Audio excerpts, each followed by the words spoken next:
días, buenos días, buenos días, buenos días. There we go, there we go, there we go.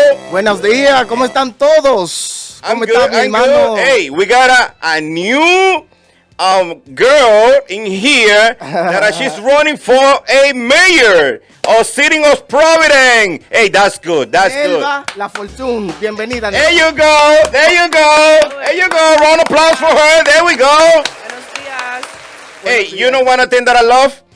What? That she's African American. That that's something that I like. I love it. I love it. She's us. You know, Represent us. and at the beginning, sorry, my English is kind of Dominican broke, but I'm trying to do my best. You know what I'm saying? So Nirva is with us today. Nirva LaFortune, thank you for being with SantosTV. And gracias, Nirva, está con nosotros en SantosTV. Nirva está eligiéndose, es candidata para ser alcalde de la ciudad de Providence. Nirva, gracias por venir estar con nosotros en SantosTV. Y una introducción. So, would you like to make an introduction to our viewers? Yeah, thank you, Santos. Thank you, Rafael. What am I supposed Hormigo? Hormiga. Hormiga. There we go. There we go. There we go. she like that. She like that. Hormiga Atomica. Yes. The atomic ant. That's right. It is such a pleasure to be here. Yes, my name is Nirva LaFortune. I am a Providence City Councilwoman, and I am also running to be the next mayor of the city of Providence. I grew up on the West End, South Side neighborhoods of Providence, Dexter, Dartmouth Avenue, and my parents still live in Verndale, and my parents still live in Washington Park for over 31 years. I'm a product of Providence Public Schools. My kids are in the public schools. This is an amazing city. I live here, and I'm committed to making the investments, serving our community, and also ensuring that government works for everyone who lives in the city of Providence so that we can move our city forward. There you go. So I'm very excited about this, and I do hope that I can earn some of your viewers' support in this endeavor. And also, this is a historical race. It's about time that we elect someone who's from the city, who grew up here, who has the professional and lived experience of our everyday folks, and who's committed to the city of Providence. Yeah, that's good. That's good. Some people we need some leader like her, and that are guiding us. That are like she living here, her party living also in Providence. That they used to work in there and they still doing it. And somebody that I know what happened, not somebody that I live like far away and they don't care about our community. That's Right. what we need. En Spanish, Nelva dice que ella es de la comunidad, que ella es un producto de la comunidad de Providence, que ella nació aquí, ha vivido aquí toda su vida y que ella ha visto crecer a Providence a lo que Providence es hoy. So I cannot translate what you said. So Nelva, okay. so my next question is, what is let's say your message to our viewers, to the Spanish community? Le estoy preguntando a Nelva que cuál es el mensaje de ella para nuestros viewers, los que nos siguen y en la comunidad hispana. Yo le voy a traducir un poco, también a mí la hormiga también va a ayudarme a traducir, a hablar un poco, también porque estamos hablando, este programa es más en español que otra cosa. Yep. So, entonces, Nelva. So, like many of the viewers, I'm an immigrant. I was undocumented. I didn't get my green card until I was in high school. I didn't become a U.S. citizen until I was in my mid-20s. And I still remember the first elections that I voted in. And I know the story of so many immigrants here in Providence. My grandmother, when she moved here, to the city, she was in her 60s and she was taking classes at the Genesis Center so that she could get a job, and she worked at a factory. Wow. My father's mother, my paternal grandmother, who's of Haitian Cuban descent, she was the oldest person when she got sworn in as a U.S. citizen. So I know firsthand what it means to be navigating our city as an immigrant. Our immigrant community is working really hard. They are taking care of people. Some of them are CNAs. Some of them, are working in the industry business, like my dad. My dad was a CNA. My dad washed dishes at a restaurant. In fact, Wow. When I was in high school, 15 years old, trying to, my first job was in Rhode Island Hospital in the kitchen washing dishes. And then we become teachers. We do things. We start our own businesses. But we also have to have a government that has the tools and resources to help us achieve our American dream. And I think when you live in a city like this, if government is not working for the people, it hurts them. Yep, and so definitely. For me as mayor, when I say I want to make government work for people, regardless of where you live, what's your background, everybody wants to make sure that their kid has a quality education. My background is in urban education policy. That's where I have my master's in. Everyone wants to make sure that they have a strong economic infrastructure. They have good paying jobs so that they could buy their first home or pay rent. But we need pathways for home ownership for all folks. People want to go and live in safe communities where there's a strong community policing presence. And like you said, Raphael, we want police officers who are walking the streets, getting to know people. We need investments in our neighborhoods so that kids have rec centers, after school programs, libraries that they can go to, paid summer jobs and year-round jobs. And we also want to make sure that our streets are clean and people have access to transportation, clean parks, and the air that we're breathing is safe. So that is what I want to do as mayor. Like I said again, making government work for those people and is ensuring that their quality of life needs are met. Okay, so básicamente lo que dice Nelva es que ella quiere que el gobierno trabaje para la gente. Government work for the people. Ella dice que ella también es una inmigrante. Ella se hizo ciudadana y a los 18 años de edad fue su primer voto como ciudadana americana. Y que su padre trabajaba lavando platos en el hospital también. Sí. Que su familia son emigrantes y que ellos saben lo que le duele la ciudad de Providence. Exacto. A ellos como familia y que nosotros necesitamos más ayuda de gubernamental para que pongan más policía a caminar nuestro neighborhood, nuestra community, para que se socialicen más con nuestra gente. Y algo que ella mencionó fuera de cámara, que she have Dominican family.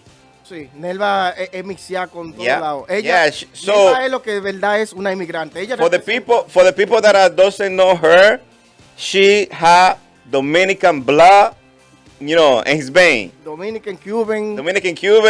So she's part of us. Para los que no saben, ella tiene sangre dominicana, sangre cubana. Ella tiene, she's the right mix. Ella el miseo de verdad. She's a combo. Una combinación. Right, so that's good. So she knows what people need, what people want from her, and that's something good. Ella sabe lo que la gente quiere para nosotros poder seguir hacia adelante, tener nuestro neighborhood clean, limpio, tener más oportunidades para los que somos compradores, dueños de casa.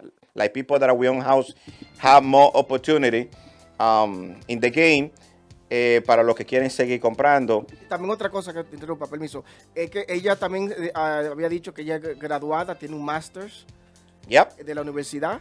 Otra cosa que no hemos dicho, Nelva es concejal.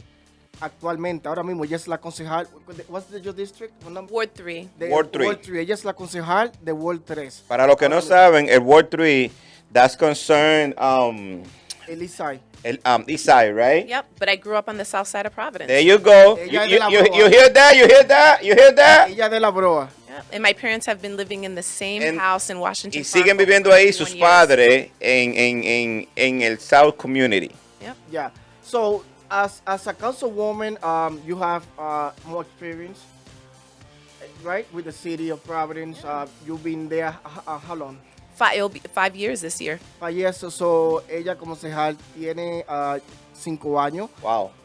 Siendo concejal en el East Side, Ward 3.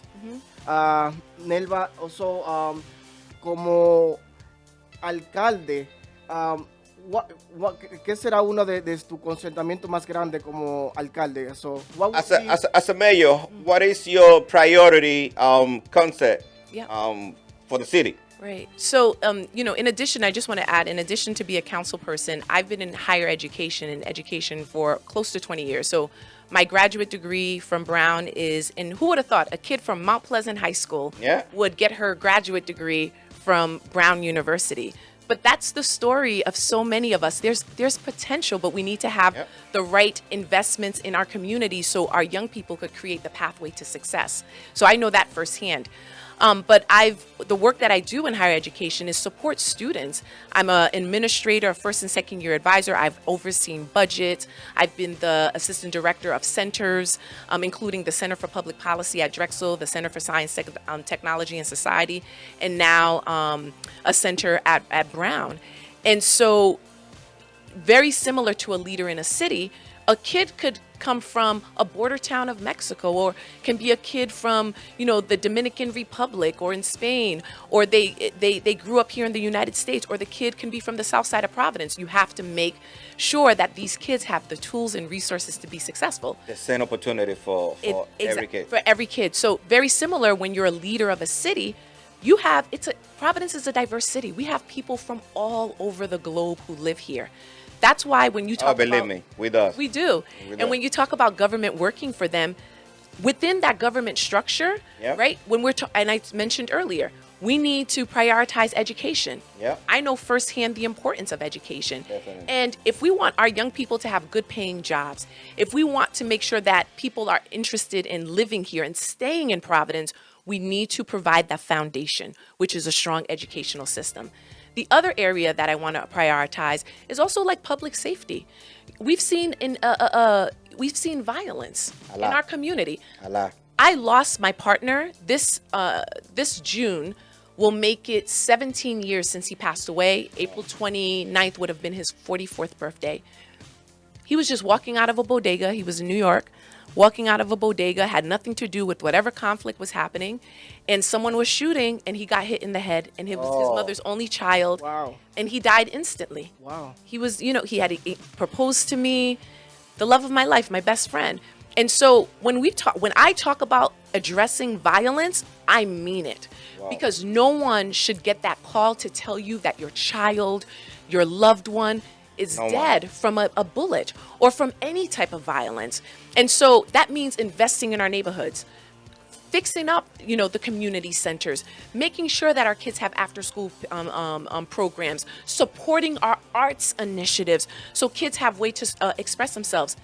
In the schools, we need counselors. I passed legislation to increase support for social emotional support because our kids sometimes see trauma. And even dealing with the pandemic, it's been difficult. We need to normalize counseling so that they know how to address some of the things that they're going to in a way that's healthy. And also just making sure that our structure work for people if you want to start your business, our strong economic infrastructure.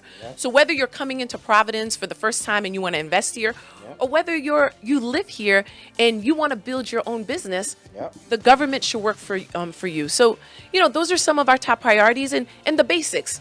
We have a whole bunch of potholes sometimes on our streets. Making sure that those are fixed up. Our sidewalks are fixed, our buildings, the school buildings are repaired. I worked on the first Fix Our Schools campaign to ensure that we pass the bond. In fact, my kids, are in the ad, advocating. So we have to set the conditions for our students. We have to set the conditions for our residents, for all people to be successful in Providence. Definitely. Good. And I have a question. I don't know, this turned out to be more exciting because you said so many valuable things. I don't know if I'm going to be able to gather all the stuff that you said. Let me just go real quick. So, Nirva está diciendo que la educación de ella la educación es lo más importante. Ella, antes de ser concejal, ella estaba en la escuela por algunos, creo que 10 años, 10 years in school, right? You was in the school system? In Providence? In Providence. I graduated from the school system in Providence. I've been in higher education. And working in universities for over close to 20 years now. Yeah. So ella trabajó en la universidad por más de 20 años. Ella se graduó de la Brown Ella dice que su prioridad es educación, que todos los niños tengan igualdad en nuestros sistemas seculares, que ella estuvo en uno de los primeros boards para que mantengan la escuela limpia y bien mantenida. También Nelva dice que una de las cosas que ella más desea en que pase en Providence es que todos los niños, que ya lo dijimos, que tengan una educación. Speaking about other things, I'll hablar de otra cosa before we get, I'm going to get out of topic, because I don't want to forget. Everybody heard about what happened in Buffalo, New York. I want to know your thoughts on it. It is devastating. Number one, the rise, like access to guns, people having access to guns. We need to change the laws at the federal level to make guns less accessible, especially to people who shouldn't have guns. Even in the state of Rhode Island, we still need to tighten up these laws. I've advocated, I have sat and I have testified at the state house to pass stronger sense laws. So that is a problem. Number two, white supremacy and racism has plagued our nation, our communities for quite some time. For someone to go into a space and to target people because they are black, 2 hours, 3 hours, and just shoot, he drove. and just shoot people. 3 hours. It is devastating. It is devastating. That has to stop. No, but let me stop you right there just for 1 second. Hold that thought, and I'm sorry. I do apologize. That's okay. He's an 18-year-old. Yeah. Let me say in Spanish. Yeah, 18 years old. Un muchacho de 18 años, un blanco, fue a una comunidad de Buffalo, Nueva York, y mató 10 personas, hiriendo 5 más, solamente por el color de su piel. Wow. Oye, un muchacho de 18 años, ¿qué tú haces manejando? Entonces, la cosa es que él había ido antes, un día antes, otra vez manejar 3 horas para llegar a estos otros países, para él chequear el sitio mejor, saber dónde le iba a hacer su crimen. So they said that he also went the day before, drove another 3 hours just so he can have an assessment of how he's going to go about his shooting.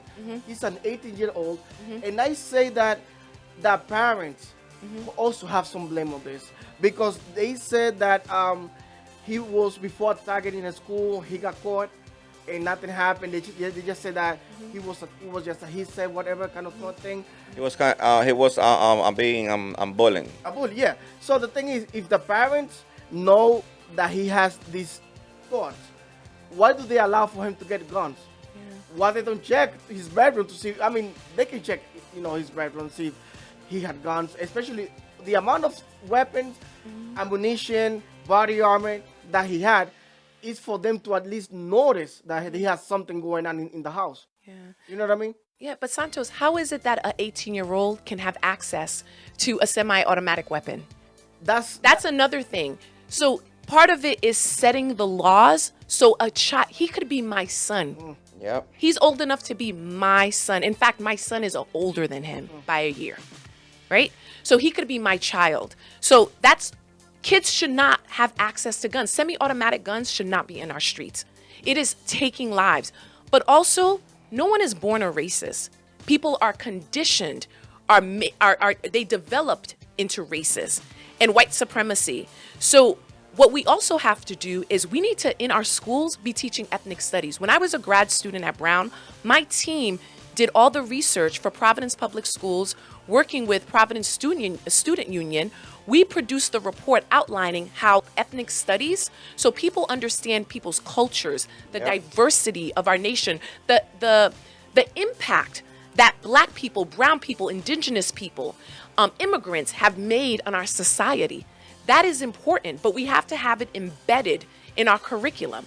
We also need to have restorative practices that's embedded in our school culture. Again, going back to counseling, social work, social emotional support. Young people's mental health needs and behavioral needs should be met. But we all as a community should be working to address racism and white supremacy and holding our leaders accountable to create more equitable opportunities for all people. But you're right. that teaching and those enforcements, they have to start in the home. And that's what I said. So the parents bear responsibility.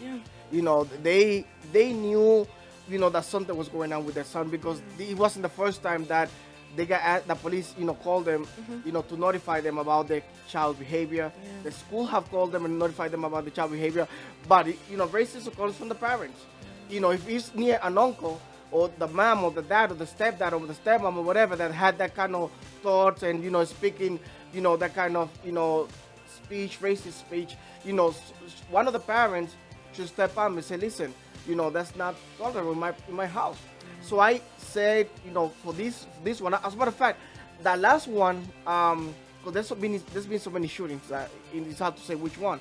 But there was another shooting where a kid, actually the parents were called into the office, into the school, and they still let him have the gun in the backpack. Well, that's the gun culture, but you also have kids who have been involved in gun violence where that wasn't taught in the home. Because, you know, as a parent, I'm a mom. I'm going to do everything that I could do to educate my kids, to provide them with the tools and resources so that they can make the right decision. If my kid chooses to make another decision that impacts him, they have to pay the consequences. But again, starting with the home is the foundation, but we also have to make sure that there are enforcements and teachings and resources and tools in our schools, in our communities, where we're talking about these things. We have to talk more about racism. We have to talk more about how racism, white supremacy impacts our community. We have to stand up more against gun violence for our state to pass laws so that an 18-year-old kid don't have access to it. Exactly. That was about to say. You go to the gun store and you only have to be 18 for you to buy a rifle. And I would say, well, wait a minute. Even a shotgun. A shotgun. You can buy illegally. A shotgun. Yeah. You know, I was like, what? But you have to be 21 to drink. So it's like, you know, but a gun can take someone's life. And drinking too, if like you're impaired, you can take someone's life. But you know, we have to have stricter laws. We have to have stricter sense laws. And one other thing, like with the bullying situation in our school, they need to have a lot of responsibility. Like young kid that I do bullying to another kid, you need to do something about it, because that's the consequences that happen if a school not taking care that bullying system. They have to, you do bullying, you out of the school. Straight it up. Well, speak to the parent first. Yeah. I would say to have a parent meeting with the child and let them know your parent is being, your son is being a bully. You know, we need to fix it. You know, and then give it time to the parent to, you know, resolve the issue. And if that doesn't happen, Second time. I said the third time. Like in our parent, they only told us that thing one time. Second time, you know, they're gonna whoop ass. Straight up. So they gotta do the same thing with the school. Flying chancleta. Yeah, they gotta do the same thing with the school, because you know what happened?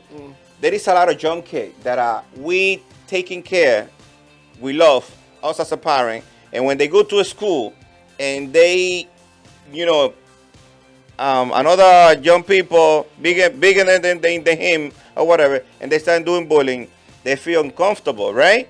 And even though they told me and the parent told the principal, look, this is a situation that happened. What's going on? What isn't? And to be honest, my 11 years old had that situation right now.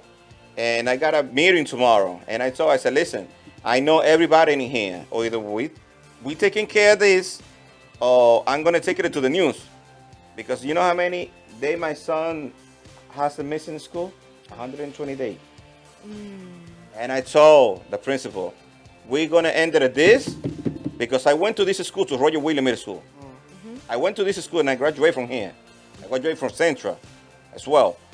And I didn't have, they didn't accept that bullying. You do bullying, you're out of school. That's it. Permanent. Yeah, we gotta have a tougher stance, but like Rafael and Santos, just, you know, I just want to say too, we also living in a different era, and I think that yes, it's important to make sure within the schools there's a policy where they know that bullying is not accepted. But there has to be a restorative approach, because kids are kids and they have to understand, you know, why this is not acceptable.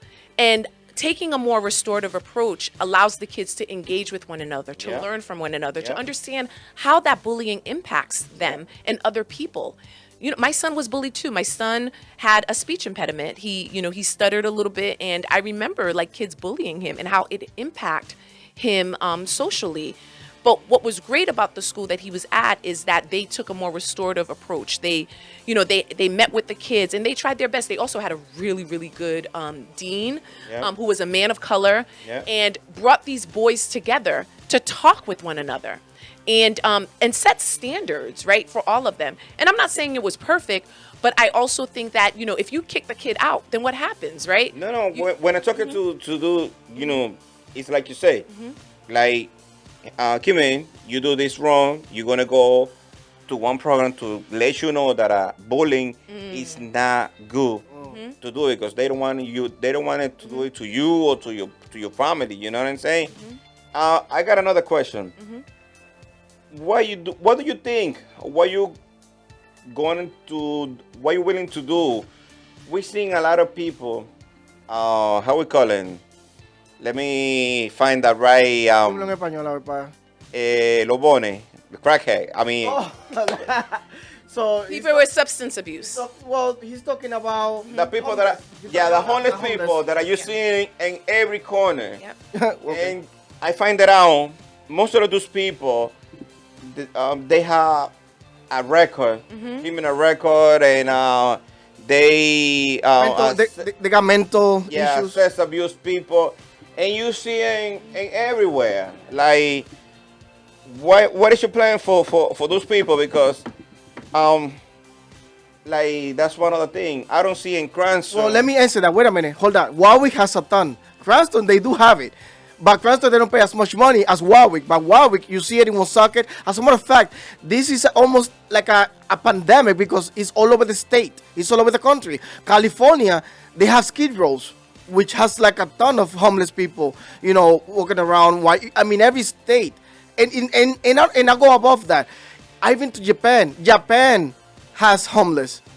Santo Domingo, I was just watching on the news ahora mismo. In our country, don't worry. That's another story. Okay, so we're talking about here. Está bien, but it's algo universal. It's not just to the state of Rhode Island or just the city of Providence. But those Eso es algo que people- está en toda parte, everywhere. I understand, but those people, they get welfare, they get insurance, health insurance, they get food stamp, they get everything, they get an apartment. Why are they in the street? Yeah. So not all of them. So we have a housing crisis, and that's one of the things when we talk about government working for the people I spoke earlier. It's for all people, including people who might be unhoused. We don't have a lot of affordable housing. In fact, we have a low housing stock. We need more affordable housing for people who have income, but also people who may not have income. Like programs like Amos House has been doing a lot of work to support people who are unhoused to transition into housing, to train them so they can get jobs. You have Crossroads that are going to build some new, housing opportunities. Sojourner House is doing some stuff to support women. So a few months ago, I met this woman who I met her on the corner of Elmwood and Bridgham. And, we were talking and she shared with me, I've been going through a lot. She was like, what are you doing? I was like, well, I'm running for mayor. And she's like, oh my goodness, this is so exciting. Oh, I'm so excited about that. She's like, I want to vote for you. I'm trying to get my life together. I was in jail, but I'm trying my hardest. It's hard to get a job and all this other stuff. And, she was murdered. Her name was Sherbert Strawberry Maddox. Oh, that was the one that Yeah. Oh my God. She was murdered. And I'm getting teary just thinking about this. This is a woman who was trying to get her life together. Shared with me that she was struggling. Her husband killed her, right? Her boyfriend, whatever, Boyfriend, yeah. So there are a lot of people who've been incarcerated. I've talked to them. I've also gone into the jails and talked to people. I've taught a class in the prison before pandemic when I was, even when I was in college in Philly, I did that. When I was in high school in Providence, I used to go to the training school once a week. So a lot of times when you have a criminal record, it's hard for people to get jobs. And then when you don't have a job, you can't make any income, you don't get housing. I understand that. Yep. And then also, people use drugs to escape for many reasons, whatever it may be. It might be escape from their reality, whatever. So one of the things that I worked on, which we announced in July, that it was going to happen. And then this past last week, I joined the mayor, public safety, healthy communities to announce that the RFP process is going to go out. Is for a crisis response initiative in the city of Providence. And what that's going to do is it's going to send out trained workers, trained social workers, people who can help those who are experiencing behavioral mental health crisis without criminalizing them, and connect them to resources, because people need to be connected to resources, whether it's to get, help with trying to navigate, substance abuse, or substance use, right? Substance use, or they're unhoused. How can we get them connected to a program that can help them get access to housing or job training? I remember I went out with House of Hope. I went on a ride along, and there's a man who literally was living in an alley between off of North Main Street. And I asked him, well, where's your family from? He said, Pawtucket. I said, well, how come you don't go to your family? He was like, I don't have money for the bus. He had lost his ID. So if you lose your ID, you can't get like certain benefits. You can't get food stamps. You can't get those things. You don't have insurance. A lot of them don't have insurance. We have a significant amount of veterans who are in the streets as well. So I think as a city and state, the city of Providence and the state, we should be working more together to have more coordinated efforts, to have funding to support people who are struggling. But also, we should have a system that talks to one another. Yeah. So if someone has a housing need, but also behavioral health needs, we can make sure that they have the resources that they need. Because there have been people who have access to housing, but because their behavioral health need wasn't met, like they're back on the streets. And more coordinated efforts. And if you lost your document, let's say you lost your ID and you don't have no way to prove who you are, or an address. Take me a picture. The same thing that they do with the immigration to find it out. You're gonna find me there. Right. Take my fingerprint. You're gonna find me there. I don't have to prove. I gotta bring how would I say a lease from where I live, for the house, where the landlord. Or bring me in a lease, or bring me this, bring me that. If they live in the street, what they gonna bring it? Yeah. And so hopefully this crisis response initiative can connect people to the resources so that they can get the help they need. But I mentioned that because McKee launched a program that they're giving like $3,000 bonus. McKee launched a program that is giving $3,000 bonus if you can host, let's say, a homeless person in your apartment, your property, whatever. So they're giving a bonus for that. They're giving $1,000 a month, and I think they're giving another $3,000 in repair or maintenance. So it's an initiative that they are taking, that they're doing for this program. I don't think I think it's a pilot program, which they're trying. They are really trying to do whatever. As the owner of the house, and you have your kid in your house, you have daughter. And you had daughter and whatever, and you rent it in, it's like you have to balance, the government had to, build a place that those people, they can live fine with all the help, with, whatever they need, and trying to put them back into the community. But you go to any landlord and tell them, listen, there is $3,000. You have an apartment for rent. He's homeless. They're gonna say, no. Yeah. Because going back, I have my kid right here. They scared. That's what I'm trying to say. Going back, going back to Nirva's story about her friend. Imagine for some technicality, he's out on the street. He's homeless, but the family don't want him. Nobody want him. He's homeless, and now maybe he's like looking for an apartment. He has some money because some program or whatever he got, and he got like 2 months rent or whatever, the first deposit.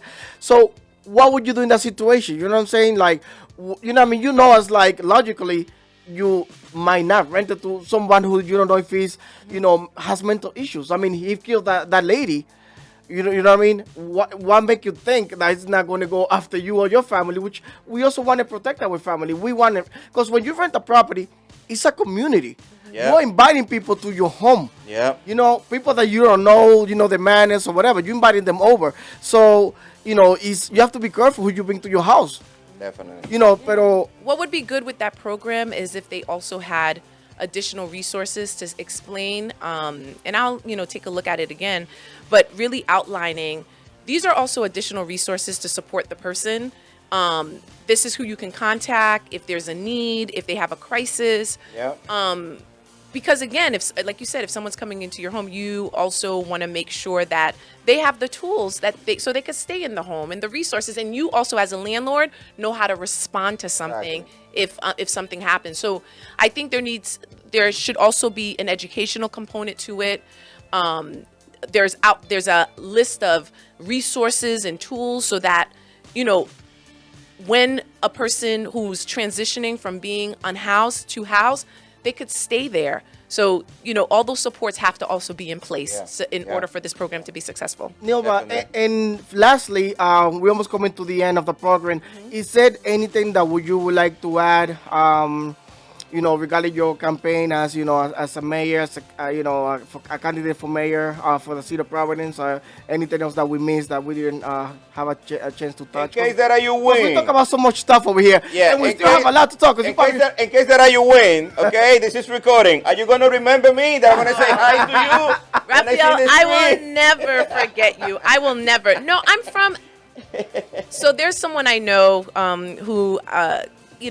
was part of who grew up in our neighborhood, in our church.